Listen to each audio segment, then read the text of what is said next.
Ever found yourself living in constant fear of your lead-acid battery? Did the water dry out again? Every few weeks, it's the same old routine. Opening caps, checking levels, cleaning terminals, and refilling distilled water. It's messy, tedious, and honestly, a huge pain. Plus, have you ever tried lifting one? A 60-pound battery is no joke, especially in a tight RV or boat space.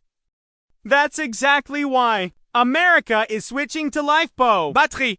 Yes, the upfront cost is higher, but imagine this: no more water checks, no corrosion, no acid leaks, and no more heavy lifting.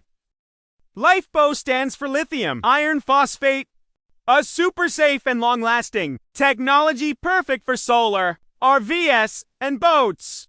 Compared to lead acid, you get 4 times the lifespan, double the usable power, and it's 70% lighter.